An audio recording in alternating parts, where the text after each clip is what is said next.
guest. He is a superstar of the big screen. He's starring in a new movie, Gotti. John Travolta promised he'd never love again after Kelly Preston died. For 4 years, he kept that promise. Then, in April 2024, something changed on a movie set.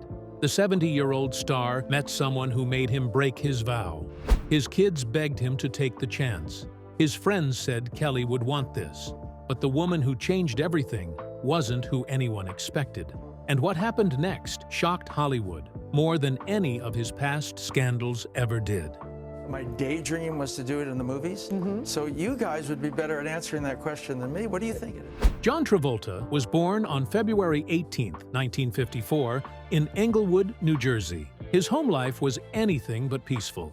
He was the youngest of 6 kids. His father, Sam, ran a tire shop and worked long, greasy hours just to keep food on the table. His mother, Helen, dreamed of being a star and had already done small radio and stage performances. She pushed all her kids into acting, using the tricks she had learned chasing her own fading dream.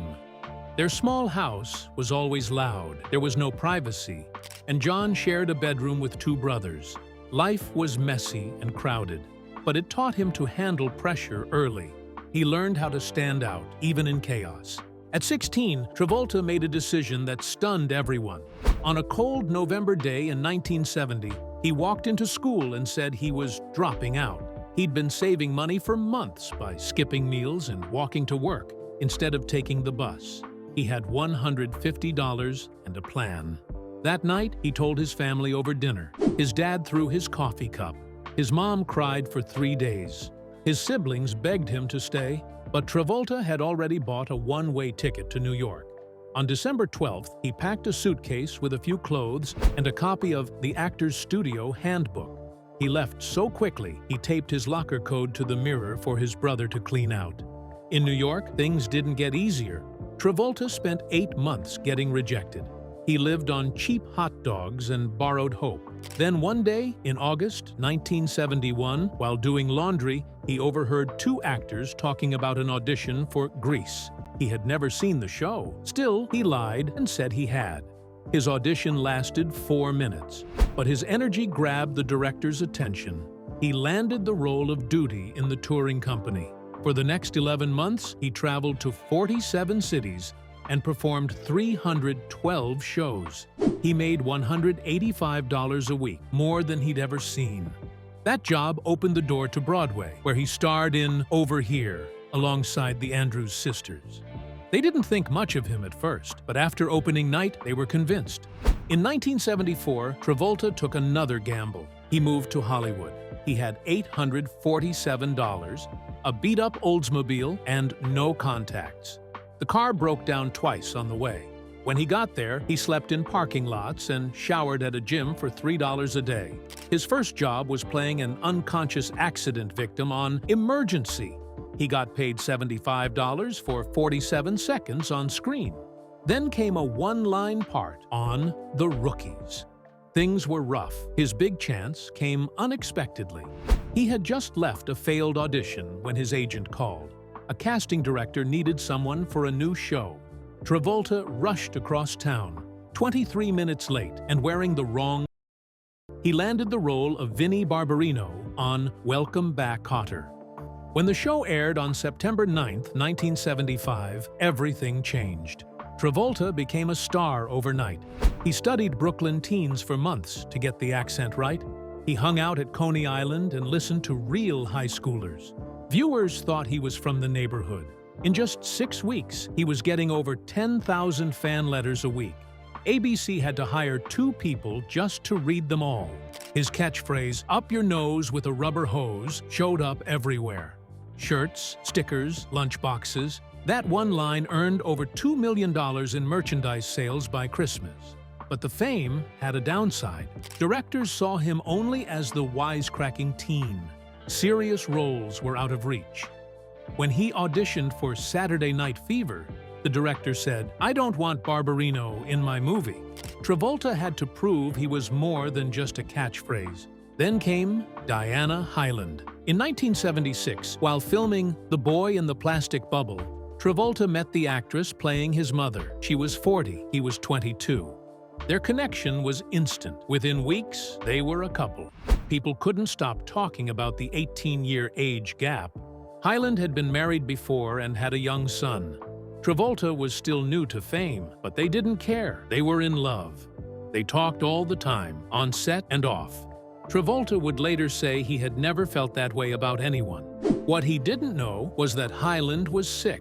She had been diagnosed with breast cancer in 1975 and had already undergone surgery. She kept it quiet, even from him at first. When they started dating, she was hopeful the cancer wouldn't return, but it did.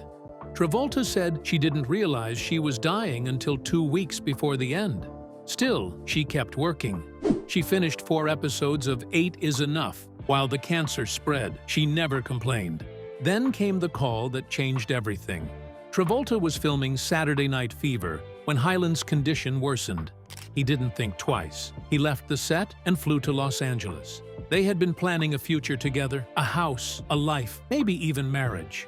He had picked out a white suit for their trip to Rio after the movie wrap. That trip never happened.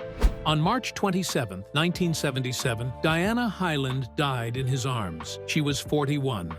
Travolta remembered it clearly. I felt the breath go out of her.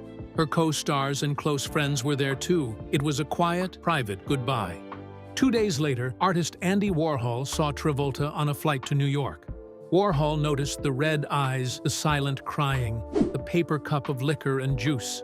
Travolta buried his head in a pillow and sobbed. At the memorial, he wore the white suit they'd picked out together. He went back to finish Saturday Night Fever. What people didn't know was that every dance, every moment on screen came from a place of real pain. That performance earned him an Oscar nomination. It was more than acting. It was grief in motion. Travolta later said that Hyland's last words gave him the strength to go on. "I'm going now, but you are going to have this work." And he did. The movie made him a superstar. But behind the fame was a young man still mourning the love he lost too soon. In 1978, Grease exploded into theaters. It had cost just $6 million to make, but it brought in $366.2 million across the world. It became the highest-grossing movie of the year and the most successful live-action musical ever made at the time. John Travolta, playing Danny Zuko, danced, sang, and charmed audiences with ease. But behind the scenes, John wasn't celebrating. Just a year before, he had lost someone he deeply loved, actress Diana Hyland. She died of breast cancer in 1977. Travolta had told People magazine that he had never been more in love with anyone. He called himself a one-woman man. So while the world cheered him on, John was still quietly grieving. His sister Ellen, who had a small role in Grease as a waitress, was there beside him. It helped a little, but every song about summer love reminded him of a romance he could never get back. While he danced through fame, another heartbreak was waiting.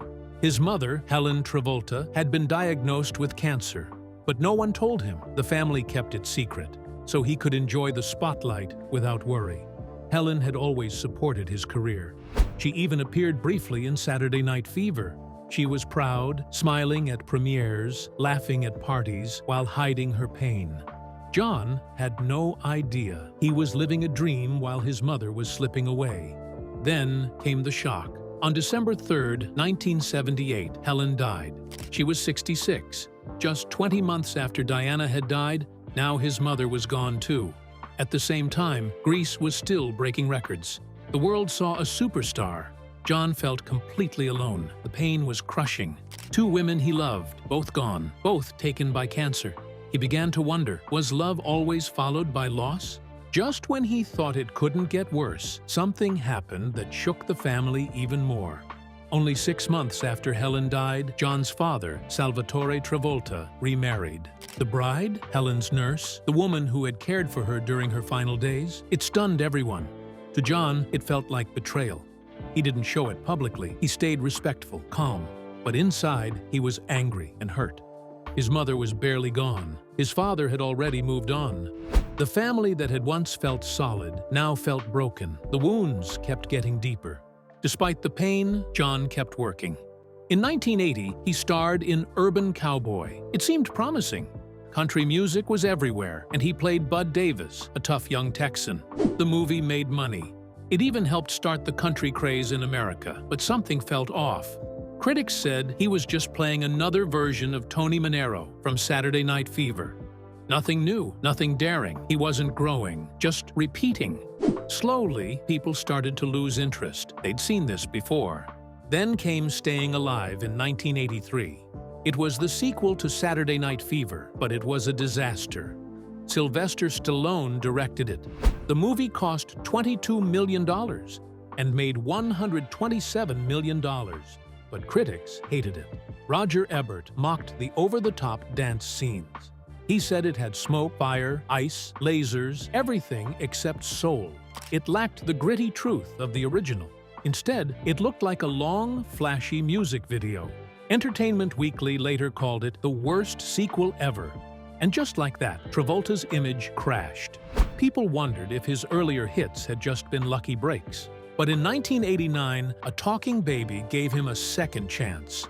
Look Who's Talking was a surprise hit. It cost $7 million and made nearly $300 million. Audiences laughed. Kids loved it. Studios saw dollar signs, but critics rolled their eyes. This wasn't the Travolta of Grease or Fever. This was a babysitter with jokes. Bruce Willis, who voiced the baby, actually made more money from the movie than Travolta did. The film led to 2 sequels. Each one was worse than the last. And with each one, Travolta's reputation faded. He was still working, but the roles were light, silly, forgettable. Behind closed doors, things were just as complicated. Travolta leaned hard into Scientology during these years. He'd joined the church before becoming famous, but now it became his shield. The pressure, the grief, the fading stardom, it all pushed him deeper into the organization. In a 2015 interview, he said it helped him deal with fame and pain. But not everyone believed that. Some former church members claimed Travolta was trapped, afraid to leave. Rumors swirled. Documentaries pointed fingers. Stories leaked about blackmail and secrets. All of it only added to the chaos. In 1993, most people thought John Travolta's career was over. He had gone from starring in hits like Saturday Night Fever to making movies that went straight to video. No one in Hollywood believed he could still act in serious roles. But one person did, Quentin Tarantino. When he was casting Pulp Fiction, Tarantino shocked everyone by choosing Travolta to play Vincent Vega, a hitman addicted to heroin. It was a strange match. Travolta was known for dancing, not dark drama. Studio executives thought Tarantino had lost his mind. But what they didn't know was that Tarantino had written the role with Travolta in mind. He saw something in him that nobody else did. And that risk, it paid off in a way nobody could have predicted. On May 21, 1994, Pulp Fiction premiered at the Cannes Film Festival. The crowd stood and clapped for 6 full minutes. It wasn't just polite applause. People were crying, cheering, overwhelmed. And John Travolta, the man everyone had written off, stood on stage in tears. French critics called his performance magnifique. They compared his comeback to Marlon Brando's. Dozens of photographers captured the moment. It became a symbol of redemption. Travolta was no longer a washed-up star. He was back, and better than ever. Later that year, something even more shocking happened. Travolta was nominated for an Oscar.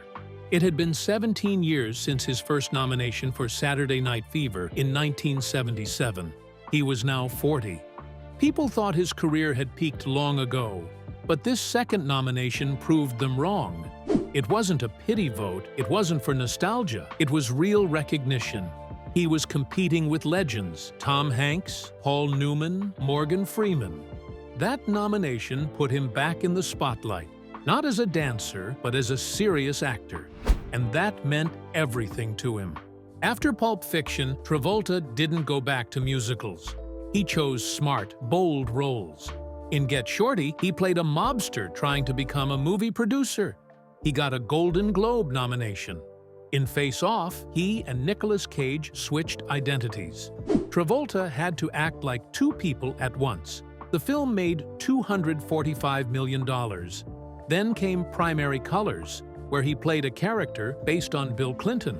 It was subtle, powerful, and completely different from anything he had done before. Each role showed another side of his talent. By 1999, Travolta was seen not just as a comeback story, but as one of the most skilled actors in Hollywood. His bank account told the same story. In the 80s, he was earning just $150,000 per movie. By 1998, he was making $20 million per film. That's a 13,000% increase in just 5 years. Face Off alone earned him another $12 million from back-end profits. Industry magazines started calling him one of the most bankable stars in Hollywood. He got perks like private jets and creative control. But the money wasn't the real win. The real win was respect, something he had lost for years and finally got back. Back in 1987, while filming The Experts, Travolta met Kelly Preston. She was married at the time, but unhappy.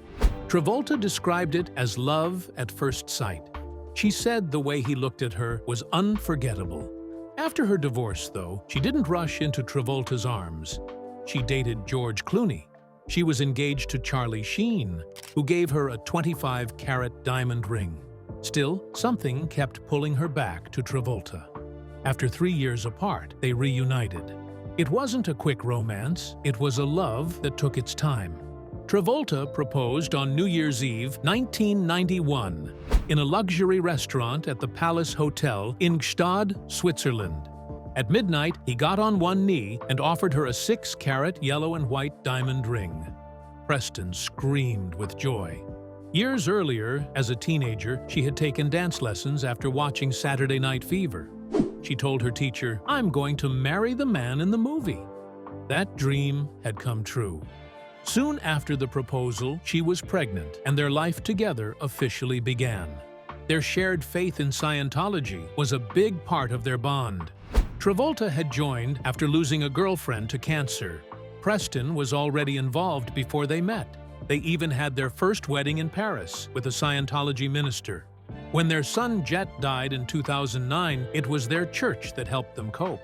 Preston once said, "They literally held my hand and got me through." Their beliefs even shaped their parenting. For example, Preston gave birth silently, following Scientology's teachings to welcome children peacefully. Their family life was a mix of deep joy and deep pain. Their first child, Jet, was born in 1992. He had Kawasaki disease and autism. At 16, he died from a seizure during a family vacation in the Bahamas. Their daughter, Ella Blue, was born in 2000. She followed in their footsteps, acting and singing. She even released a song for her mom called Little Bird. Then, in 2010, they had Benjamin. Preston was 48. He was born nearly 2 years after Jet's death. They called him their miracle baby. Travolta said he brought purpose back into their lives. Their kids were everything to them. They cooked together, had family dinners, and kept each other grounded, even in Hollywood. It was supposed to be a perfect start to the new year. The Travolta family, John, Kelly Preston, their 16-year-old son Jet, and 8-year-old daughter Ella, had flown to the Bahamas to celebrate at their luxury home in the exclusive Old Bahama Bay Resort. The white sand, the warm sea, and the privacy of the island made it a paradise for them. Locals adored them. They were treated like family. But on January 2nd, 2009, everything changed in the worst possible way. That morning, Jet was found unconscious in the bathroom. A nanny discovered him, and panic set in immediately. Jet had suffered a massive seizure. His father tried CPR. Paramedics rushed him to the hospital, but nothing worked. Jet was gone, just 16 years old. It wasn't the first seizure. Jet had been having them for years, every 5 to 10 days, lasting nearly a minute. But this one was different. It was severe, final. Police initially said he hit his head on the bathtub, but the death certificate ruled the cause as simply seizure. No head trauma was found. The condition is rare but real. It's called SUDEP, sudden unexpected death in epilepsy. It affects roughly 1 in every 1,000 people with epilepsy. It doesn't give warnings, it just strikes. And for the Travolta family, it took everything. But what shocked many wasn't just the death, it was what followed. For years, John and Kelly had insisted Jet had Kawasaki syndrome, a rare disease, but many suspected autism. The reason? Scientology. The religion they followed didn't believe in autism. It viewed such conditions as mental disorders caused by negative influences. In their belief system, autism wasn't something to treat, it was something to reject. It wasn't until a court case months later that John finally admitted the truth. Under oath, he said Jet was autistic and had a seizure disorder. This admission went directly against his church's teachings. Former Scientologists began speaking out. They claimed the church discouraged medical treatment. One even said illness only comes when you're connected to someone who opposes Scientology. Others suggested that maybe, just maybe, if Jet had received proper treatment, things might have ended differently. But the family's nightmare didn't stop there. Just weeks after Jet's death, John Travolta was targeted in a $25 million extortion scheme. The plot was led by a Bahamian senator and a paramedic, someone who had actually treated Jet. They threatened to release a signed document showing John initially wanted Jet flown to Florida before changing his mind. The goal? Make it look like John was responsible for his son's death. They wanted hush money, $25 million. Hidden camera footage caught them negotiating. Case closed, buried deeper than the Titanic, one of them said. One even destroyed the only copy of the document by burning it and flushing it down a toilet. It was disgusting, cruel. The first trial ended in mistrial after a politician jumped the gun and announced an acquittal before the verdict. It added insult to heartbreak. Despite the scandals and grief, John kept moving. In 2016, he returned to TV. He played attorney Robert Shapiro in The People vs. O.J. Simpson. The role earned him award nominations and reminded people why he was once Hollywood royalty. At 62, he proved he could still own the screen. But the next decade wasn't kind. In 2012, 3 male masseurs filed separate lawsuits accusing Travolta of sexual assault. The allegations included incidents at top hotels in Beverly Hills and Atlanta. The claims were graphic and shocking. One accuser changed dates after Travolta's team showed proof he wasn't in town. Eventually, all lawsuits were dropped, but the damage was done. His name stayed in tabloids. Then came another legal fight. His former pilot, Douglas Gotterba, claimed they had a long-term romantic relationship. He wanted out of a confidentiality agreement. Travolta's lawyers fought back, calling it absurd. But the stories only fueled long-standing rumors. More people spoke up. Travolta's former assistant said she always knew he was gay. A former Scientology executive said he saw Travolta kiss a male masseur. Even actress Margaret Cho joked publicly that Travolta was very gay. Travolta called it the Achilles heel of celebrity. He denied everything, but admitted the rumors would never fully disappear. While the world speculated, tragedy was still looming behind closed doors. Around 2018, Kelly Preston was diagnosed with breast cancer. She chose to keep it private. Only a few people knew. She kept working, attending public events, even walking red carpets. Her final public appearance was for the premiere of Gotti in 2018. 2 years later, on July 12, 2020, she died. It happened at 11:46 a.m. in their Florida home. She was 57. Her death came just 3 weeks after she posted a touching Father's Day photo of John and their kids. It turned out to be her last public message. She was cremated in Brooksville, Florida. The world didn't even know she had cancer until John told them. He announced it on Instagram. His post was raw and honest. With a very heavy heart, he wrote, "I inform you that my beautiful wife Kelly has lost her 2-year battle with breast cancer." He said he needed time to be there for their children, Ella and Benjamin. It was the first time most people heard about her illness. Fans and celebrities flooded the post with condolences. The grief was overwhelming, but the love was real. John had stood by Kelly through it all. He stayed by her side during treatments at MD Anderson Cancer Center. He turned down movies and public appearances. He focused on her, on family, on keeping life as normal as possible for their kids. It wasn't the first time he had gone through this. In 1977, his girlfriend Diana Hyland died of breast cancer too. Losing Kelly brought that pain back. But this time, he had children who needed him. He became their rock.